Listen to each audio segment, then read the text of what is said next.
Amém. Tudo bem, igreja? Estou aqui mais uma vez, com muito temor e tremor, para compartilhar a palavra de Deus. Mateus 7, do verso 21 ao verso 27, nós vamos meditar um pouco a respeito do Sermão do Monte. É a parte final do Sermão do Monte, talvez uma das partes mais importantes da Bíblia. Sermão do Monte que está ali nos capítulos 5 a 7 do livro de Mateus. Então, Mateus, capítulo 7, dos versos 21 ao 27, a palavra de Deus, ela diz assim: nem todo o que me diz, Senhor, Senhor, entrará no reino dos céus, mas aquele que faz a vontade de meu Pai, que está nos céus. Muitos naquele dia vão me dizer: Senhor, Senhor, nós não profetizamos em seu nome? Em seu nome nós não expulsamos demônios? E em seu nome nós não fizemos muitos milagres? Então lhes direi claramente, disse Jesus: eu nunca conheci vocês. Afastem-se de mim, vocês que praticam o mal. Todo aquele, pois, que ouve estas minhas palavras e as pratica, será comparado a um homem prudente, que construiu a sua casa sobre a rocha. Caiu a chuva, transbordaram os rios, sopraram os ventos, bateram com força contra aquela casa, e ela não desabou, porque tinha sido construída sobre a rocha. E todo aquele que ouve estas minhas palavras e não as pratica, será considerado um homem insensato, que construiu a sua casa sobre a areia.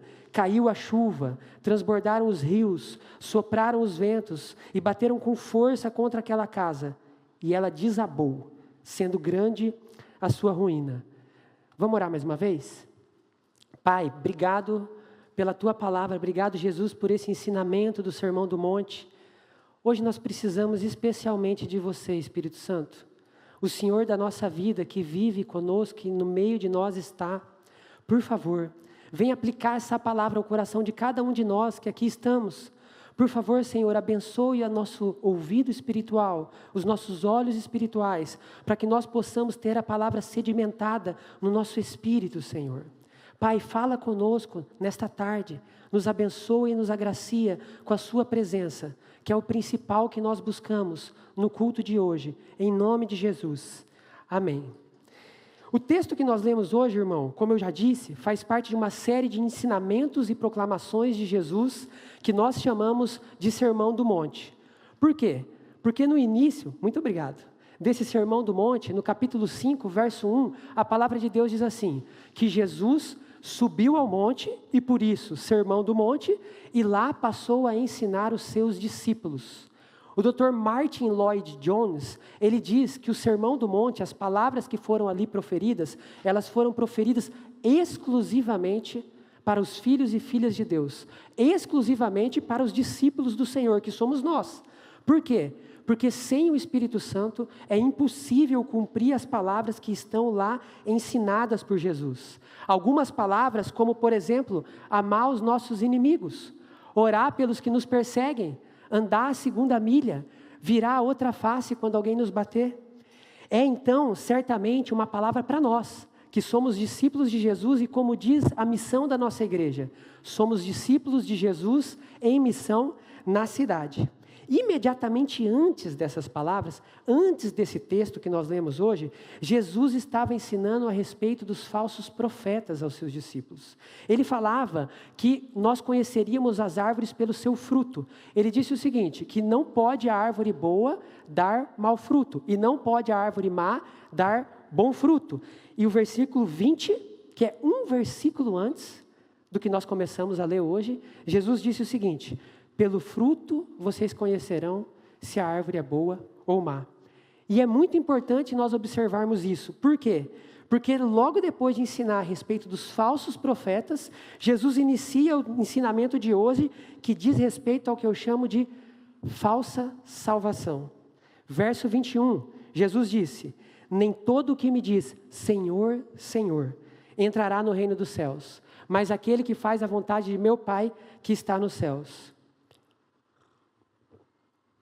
E aqui, irmãos, é importante a gente abrir um parênteses. Um parênteses para estabelecer e ter como premissa e fato que a salvação ela é totalmente pela graça e não por obras. E se a salvação ela é pela graça, como é, não há nada nesse mundo de boas obras que eu possa fazer com a força dos meus próprios braços para que eu possa merecer a salvação. Nós não podemos fazer isso. A salvação é pela graça e pelo amor de Jesus. Amor esse que nos alcançou e continua nos alcançando dia após dia, mesmo sem nós merecermos. Graça é favor e merecido. E é importante nós estabelecermos bem essa premissa, porque numa primeira leitura do versículo 21, que é o primeiro verso que nós vamos meditar hoje, pode parecer que Jesus está dizendo que fazer a vontade do Pai é como se fosse um fundamento da salvação, como que por obras. Mas não é isso que Jesus está dizendo. O que Jesus está dizendo para nós é que existe uma falsa salvação, assim como existem falsos profetas. E é uma falsa salvação tão perigosa, que ela pode e vai enganar a própria pessoa que acredita estar sendo salva, apenas por estar se dirigindo a Jesus e chamando Ele de Senhor, Senhor. O texto está dizendo que existe uma responsabilidade humana diante da graça de Deus, que extrapola a gente apenas chamar Jesus de Senhor, Senhor e fazer alguns serviços para Ele. Fazer a vontade do Pai não é a origem da salvação, mas é uma resposta e uma consequência de um coração rendido a essa graça transformadora que amorosamente Deus tem derramado sobre nós. E estabelecida essa premissa, e apenas assim, de que nós somos totalmente salvos pela graça, mas que nós também temos essa responsabilidade manifesta de fazer a vontade do Pai, nós prosseguimos para o verso 22, onde Jesus apresenta uma lista, e que à primeira vista pode parecer exatamente isso. Essa lista que Jesus traz no verso 22 pode parecer exatamente fazer a vontade do Pai. Vamos ler novamente. Muitos naquele dia, disse Jesus, vão me dizer, Senhor, Senhor, nós não profetizamos em seu nome? Em seu nome nós não expulsamos demônios? Em seu nome nós não realizamos muitos milagres? Profecias, exorcismos, muitos milagres. Não parece ser exatamente o fazer a vontade do Senhor? Não parece exatamente fazer a vontade do Pai? Mas segundo o próximo versículo, o verso 23, não necessariamente. Esse versículo 23, ele joga em nós um balde de água fria e coloca um ponto de interrogação na nossa cabeça. Jesus diz o seguinte, eu lhes direi claramente, nunca conheci vocês. Afastem-se de mim, vocês que praticam o mal. O que Jesus está dizendo é que o serviço a Deus, mesmo quando nós acreditamos estar fazendo em nome do próprio Jesus, não é sinônimo de fazer a vontade do Pai, e não é sinônimo de salvação. Jesus diz claramente, nunca os conheci. Serviço a Deus não é o mesmo que conhecer a Deus. E sobre esse conhecer, essa palavra desse verso, é importante nós nos debruçarmos e aprofundarmos um pouco mais no original da palavra. Essa palavra no grego, ela é o gnosko, e ela tem em sua literalidade alguns sentidos. O sentido é perceber, reconhecer, entender, experimentar, conhecer intimamente. Então essa palavra, conheci, que Jesus profere, gnosko, ela significa conhecer de forma íntima. Ela significa conhecer de forma experiencial e progressiva, de uma forma de relacionamento transformador, e não apenas como uma informação. Quando Jesus diz, nunca te conheci, Ele está dizendo o seguinte, nunca tive uma união íntima com você. Mas o que nos leva então a esse relacionar íntimo, a esse conhecer, a esse reconhecer, a esse entender Jesus, nessa profundidade dessa palavra? Jesus prossegue, verso 24, ele fala o seguinte, todo aquele, pois, que ouve estas minhas palavras e as pratica, será comparado a um homem prudente que construiu a sua casa sobre a rocha. Hoje vai ter bastante pausa para a água. Esse texto do verso 24, ele traz uma palavrinha bem importante. Ele traz aqui assim, ó, todo aquele pois. Esse pois é fundamental. nesse versículo. Porque esse pois representa uma ligação do que Jesus está dizendo agora com aquilo que ele disse anteriormente. É uma ligação, um antagonismo com os ensinamentos que ele estava dizendo e falando aos seus discípulos antes, a respeito dos falsos profetas e a respeito da falsa salvação. E aqueles que chamavam Jesus de Senhor, Senhor, mas não o conheciam. Então esse texto está fazendo uma ligação com o texto anterior, tratando-se de um contraponto à primeira parte do texto que nós lemos hoje. E Jesus diz, todo aquele, pois, fazendo um contraponto, que ouvir estas minhas palavras, ouvir a voz do Senhor, ler a palavra dEle, deixar a palavra dEle nos ler, discerni-lo do nosso dia a dia. Esse é o primeiro passo. O primeiro passo é ouvir. E não é à toa, irmãos, que isso é de tamanha relevância e tamanha importância que nós aprendamos a discernir a vontade do Senhor. E a primeira e principal ferramenta para isso é a nossa Bíblia. De tamanha relevância que a primeira tentação de Jesus no deserto, quando ele foi levado pelo Espírito Santo ao deserto para ser tentado ao diabo, foi exatamente na sua identidade. E Satanás se aproximou dele e disse, se tu és o Filho de Deus, transforma isso aqui que não é alimento, que era uma pedra, transforma essa pedra em pão. E o que Jesus responde? Nem só de pão viverá o homem, mas de toda a palavra que procede da boca de Deus. De toda a palavra, não de uma parte. E Deus continua falando. Deus continua falando pelo Espírito Santo aos nossos corações. E esse primeiro passo é de extrema relevância. Ouvir a palavra de Deus aplicada aos nossos corações. Mas ela não é aonde se deve terminar. Por quê? Porque não basta apenas ouvir, como disse Jesus, é necessário praticar aquilo que dele se ouviu. Ouvir é uma questão vital ao cristão, mas praticar também é.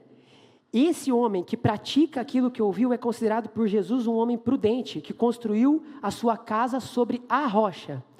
E quem é a rocha da nossa salvação na Bíblia? Jesus. O próprio Jesus é a rocha da nossa salvação. O que esse texto está nos dizendo, irmãos, é que quem ouve o Senhor e coloca em prática aquilo que o Senhor disse, está alicerçando a sua vida na própria pessoa viva de Jesus. E isso é de tamanha importância. E por que há essa ligação que Jesus faz, entre o ouvir e praticar com o conhecê-lo? Porque quando nós não praticamos, nós tratamos aquilo que Jesus disse apenas como mera informação e não como palavras vivas. Ouvir e praticar nos leva a experimentar, a perceber a realidade de Jesus, a realidade das suas palavras, a realidade da sua presença, a realidade do seu amor, experimentar e experienciar o amor que Ele tem por nós.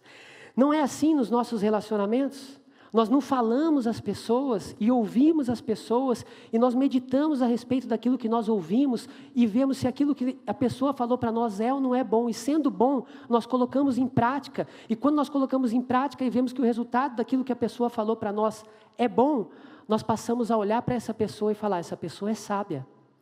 Essa pessoa é bondosa. Essa pessoa é uma boa conselheira. E você vai se tornando e desejando se tornar cada vez mais íntimo dela. Quanto mais isso é verdadeiro com Jesus, o Filho de Deus, que é totalmente santo, que é totalmente bom, que é totalmente amoroso, que nos ama de uma maneira que excede todo o nosso entendimento.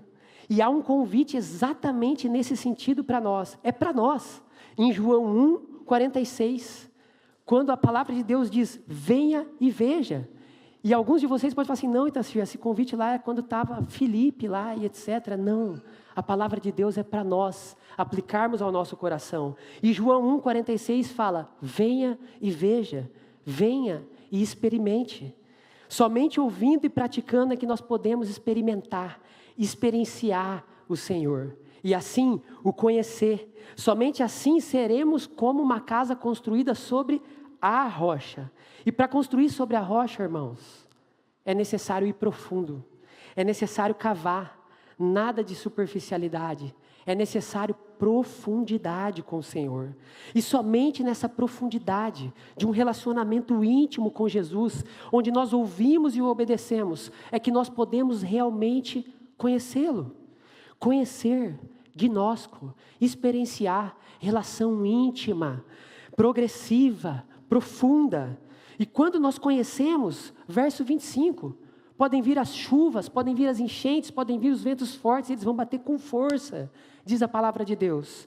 Nós não seremos abalados, porque nós conhecemos aquele que nos amou. Estamos alicerçados em Jesus e nas suas palavras, que praticamos e provamos ser verdadeiras. O que é isso? O que é isso, se não exatamente o que Diego e outros pastores sobem aqui e pregam, domingo após domingo, descansar na presença do Senhor.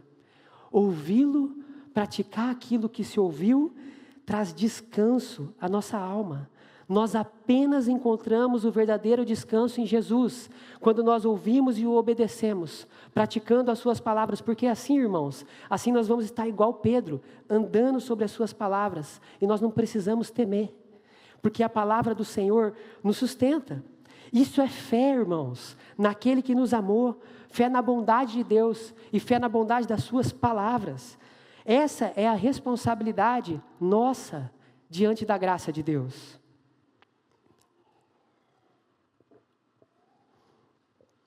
Mas e aí? E quando eu sou apenas um ouvinte? E quando ficamos apenas na superfície? Jesus continua, versos 26 e 27. A palavra diz assim: todo aquele que ouve estas minhas palavras e não as pratica, será comparado a um homem insensato, que construiu a sua casa sobre a areia.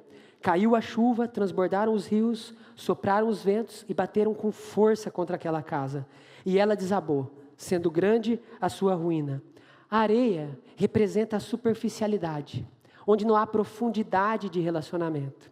Claramente Jesus está dizendo que existe essa relação entre o praticar as suas palavras e ter esse relacionamento profundo com Ele. Jesus claramente está nos dizendo que existe sim uma responsabilidade humana diante da maravilhosa graça de Deus. E os desafios, irmãos, foram os mesmos para esses dois homens que construíram as suas casas sobre diferentes fundamentos.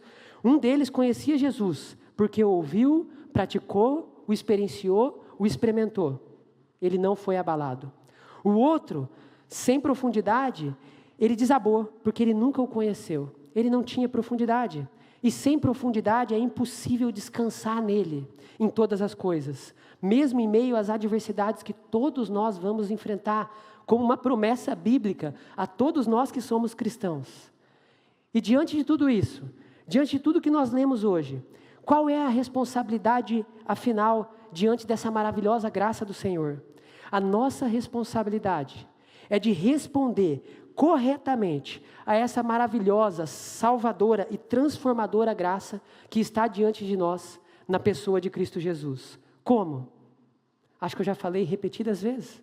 Ouvir, praticar e assim descansar e assim conhecê-lo mais e mais e mais.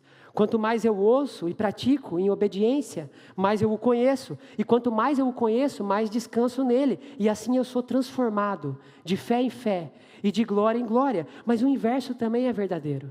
O inverso também é verdadeiro. Nós vimos, quando eu não o pratico, não o conheço, e eu não sou transformado, e eu não experimento a fé em fé e a glória em glória. Esse é o aspecto individual da nossa responsabilidade diante dessa maravilhosa graça. Não é ficar parado. Não é ficar apático, não é apenas ouvir como informação, mas é agir segundo aquilo que eu tenho aprendido com o Senhor.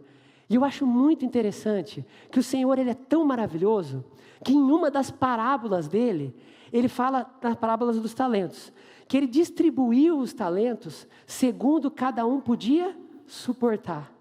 Então o Senhor sabe em que estágio dessa caminhada de fé que cada um estamos.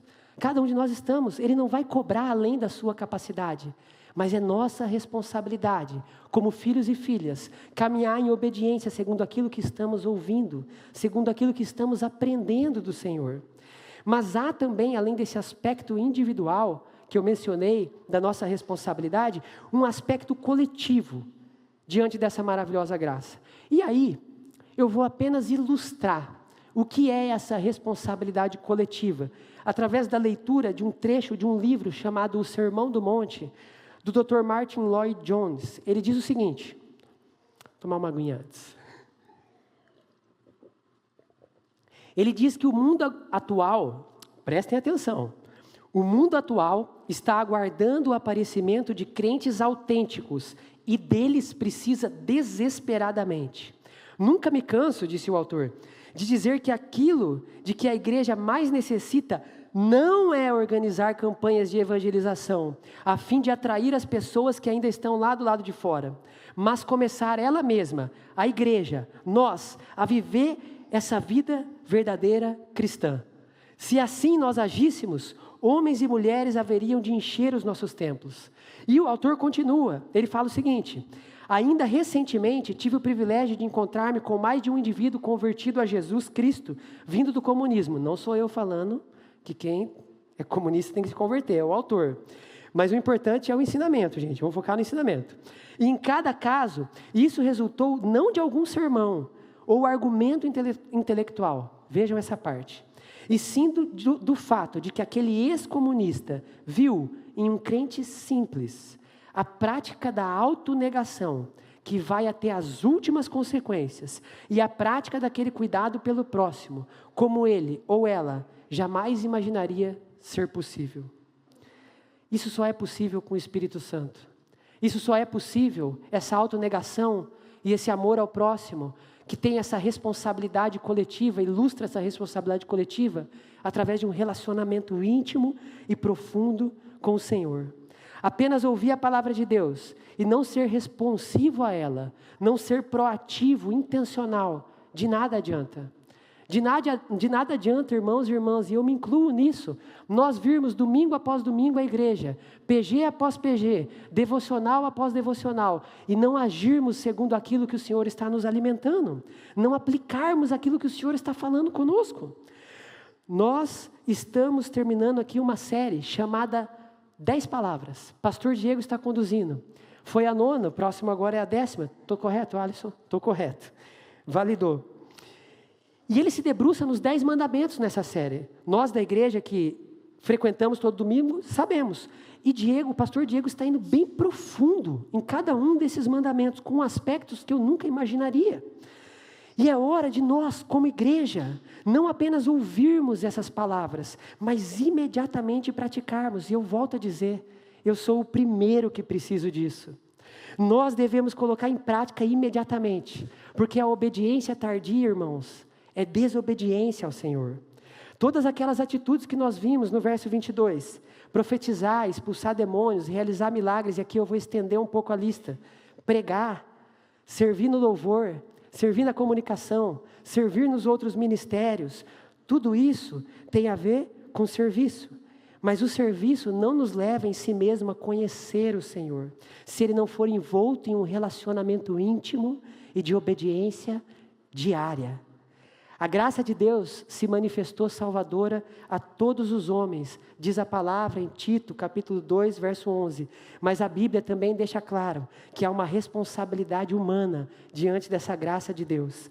2 Coríntios, capítulo 6, verso 1, diz o seguinte: nós, na qualidade de cooperadores com Deus, também exortamos a vocês que não recebam em vão a graça de Deus. É possível que a graça de Deus seja recebida em vão. Isso é a palavra, quando nós não respondemos corretamente a ela. Tiago 1, versos 22 a 24, Tiago diz o seguinte: sejam praticantes da palavra e não apenas ouvintes, enganando-vos a vós mesmos, porque se alguém é ouvinte da palavra e não praticante, se assemelha a alguém que contempla a si mesmo num espelho, mas logo sai e esquece como era a sua aparência. A palavra de Deus, ela revela ao nosso coração quem o Senhor nos criou para ser. Mas quando eu não tenho essa revelação prática, eu saio diante dela e eu vou me esquecendo quem eu sou. Eu perco a minha verdadeira identidade. E conhecer o Senhor, irmãos, não é um fato único que aconteceu lá no passado, no dia que eu conheci Jesus, no dia que nós conhecemos Jesus. Mas é um fato contínuo que aponta para a eternidade e que envolve, eu digo isso à exaustão, um relacionamento diário e de obediência prática. Existe uma falsa salvação. E talvez nós estamos nos apoiando nela, e ela é feita na areia, e grande é a nossa ruína, quando os ventos fortes vêm. Essa falsa salvação, eu chamo Jesus de Senhor, Senhor, eu até presto um serviço a Ele, mas eu não o conheço verdadeiramente. A solução, o próprio Jesus nos disse, vou repetir pela terceira vez, ouvir, porque o Senhor falou, repete mesmo, Itacir, porque é para fixar no seu coração e no coração da igreja. Ouvi-lo faz parte. É bom separar um tempo diário, se não o tempo todo, para ouvir o Senhor. Colocar em prática o que ouviu, para ver o que vai acontecer quando eu obedeço a palavra do Senhor. E assim fazendo, descansar nele. E assim, é uma promessa, nós vamos experimentá-lo, experienciá-lo, conhecê-lo de forma profunda. Cada vez que eu pratico e experimento, eu reconheço Ele agindo na minha vida. Eu reconheço Ele agindo na vida das pessoas ao nosso redor. E experimentando, eu posso conhecê-lo mais e mais profundamente. E vou me alicerçando nele, que é a minha rocha, a rocha da minha salvação. Porque todos os que são guiados pelo Espírito de Deus, esses são os filhos de Deus, diz Romanos 8,14. Jesus deseja que assumamos a nossa responsabilidade diante da graça dele, que a ele custou tão caro, enquanto a nós a temos gratuitamente. Foi assim, irmãos, com grandes nomes da igreja. E eu vou trazer 2 histórias aqui breves para vocês. A primeira é de Santo Agostinho, inegável, grande homem do Senhor. Ele tinha uma vida, quando ele era jovem, de amante dos prazeres. Vejam só, quem diria? Santo Agostinho era um amante dos prazeres, mas ele tinha uma mãe que orava por ele. Quantas mães aqui será que nós temos que oram pelos seus filhos, que talvez os seus filhos ainda não conhecem o Senhor? Ou talvez, quantos filhos ou filhas que aqui estão, que são fruto de oração de suas mães? Foi assim também com Santo Agostinho. E em determinado momento dessa vida devassa dele, ele passa a querer buscar a Deus, ele passa a ter essa vontade. Mas ele ainda lutava contra os seus desejos e paixões carnais. Como ele mesmo escreveu no seu livro principal, talvez o mais conhecido, Confissões. Ele escreveu o seguinte: dá-me, Senhor, castidade e continência, mas não agora. Dá-me, Senhor, castidade e continência, mas não agora. Quantas vezes nós fazemos esse tipo de oração ao Senhor? Nós sabemos que nós precisamos aquela prática, aquela abstenção, mas nós no fundo não queremos falar, Deus, mas não agora, espera mais um pouquinho. Mas o que acontece? Em determinado dia, Agostinho ouviu como uma voz de uma criança, dizendo a ele, toma e lê, quando ele estava olhando para a Bíblia. E ele pegou a Bíblia e abriu, e milagrosamente, caiu em Romanos 13, versos 12 a 14. E o que Agostinho leu foi o seguinte: viva dignamente, como em pleno dia, não em orgias e nem em bebedeiras, não em imoralidades e nem em libertinagem, não em discórdias e ciúmes, mas revistam-se de Jesus Cristo e não façam nada que venha satisfazer os desejos da sua carne.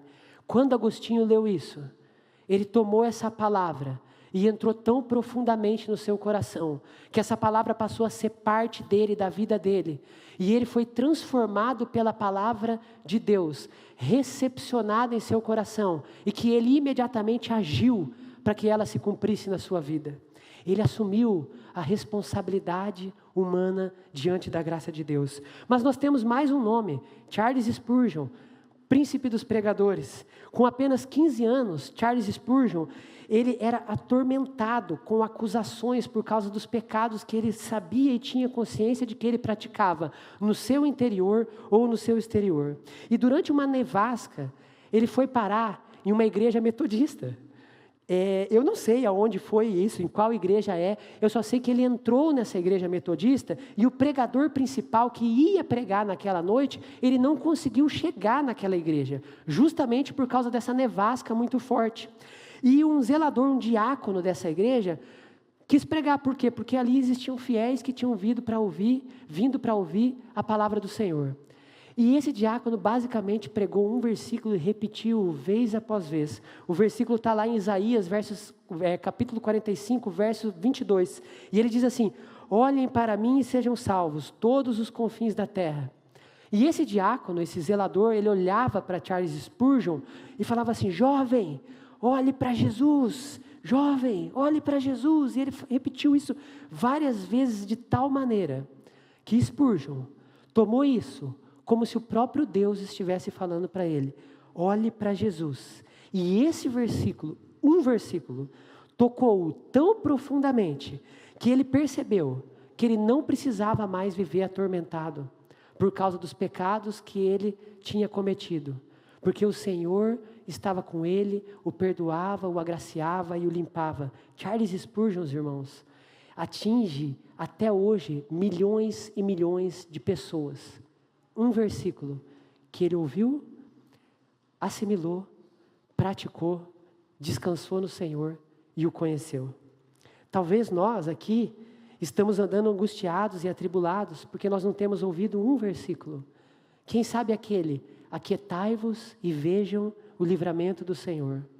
Ou talvez nós aqui estamos tão pressionados, incomodados no nosso trabalho por algum motivo que nem estamos percebendo. Talvez seja um versículo que nós estudamos aqui na igreja recentemente: não furtarás, não engane. Talvez nós estejamos enganando e furtando os nossos patrões. Talvez nós estamos enganando e furtando os nossos empregados. E isso está nos causando coisas que a palavra de Deus aplicada resolveria em nossas vidas. Ou talvez nós estamos tão mal no nosso relacionamento conjugal, porque nós não temos colocado em prática o não adulterarás. Porque apesar de eu não estar cometendo adultério exteriormente, no meu coração eu vivo com olhadelas, com flertes ilícitos. E fico adulterando dentro do meu coração, quando na verdade eu deveria estar amando a minha esposa como Cristo amou a igreja. E as esposas deveriam talvez estar respeitando com o máximo referência os seus maridos, como diz a palavra de Deus. Irmãos, irmãs, são muitas as possibilidades.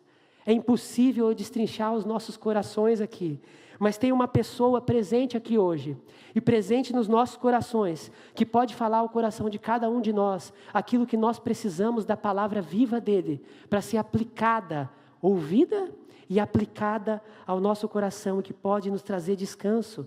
Essa pessoa é o Espírito Santo. E essa é a boa notícia. A boa notícia é que nós temos um Pai que nos ama, o Pai Celestial, e um irmão mais velho, que ele veio por amor a nós, ele se entregou por nós, ele ressuscitou, e ele vive por amor a nós, intercedendo diante do Pai. E nós temos a pessoa do Espírito Santo, enviada por ele, para derramar graça sobre graça às nossas vidas, e nos capacitar.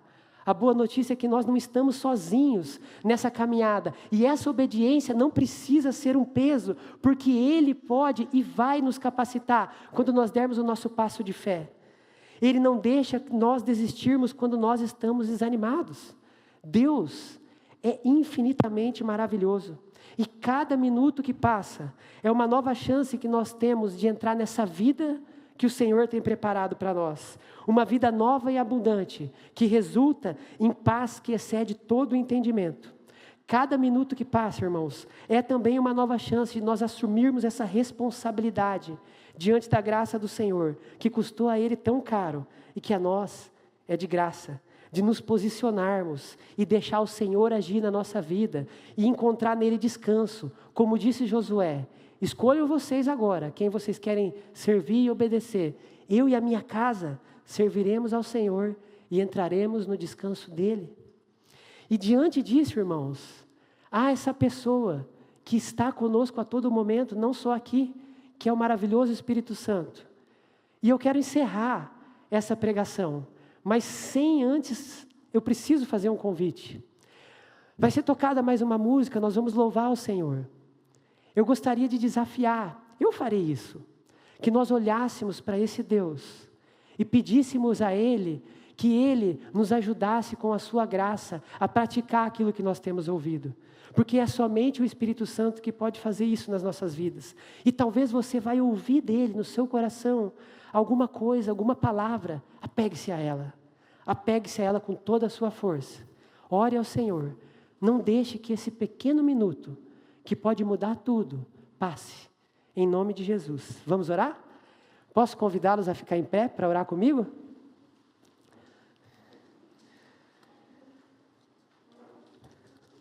Pai, em nome de Jesus, nós ouvimos e lemos a palavra que saiu da Tua boca e que o Senhor nos deixou escrita. Mas nós sabemos, Pai, que a letra deve ser vivificada pelo Espírito Santo no nosso coração e na nossa mente. E nós queremos pedir perdão hoje como igreja, Pai, por tantas e tantas vezes que o Senhor trouxe uma palavra do Senhor ao nosso coração, trouxe uma palavra do Senhor à nossa mente, e nós recebemos ela em vão. Senhor, nos perdoe, mas acima de tudo, obrigado, porque o Senhor é tão maravilhoso, que o Senhor não desiste de nós e nos ama absurda e infinitamente. O Senhor não ama como nós amamos, Senhor. O Senhor ama de uma maneira perfeita, de uma maneira que nos cativa, que nos atrai, Senhor. E hoje nós queremos entregar o nosso coração a Ti e pedir, Espírito Santo, que o Senhor derrame sobre nós uma graça que, além de salvadora, é transformadora. E que o Senhor possa nos ajudar a estar atentos àquilo que o Senhor está falando pessoalmente a nós, Espírito Santo, para que nós possamos praticar as Suas palavras e não mais sermos, Senhor, e eu digo por mim e por toda a igreja, não mais sermos apenas ouvintes, papai, mas ávidos praticantes daquilo que o Senhor tem derramado sobre nós. Em nome do Senhor Jesus. Amém.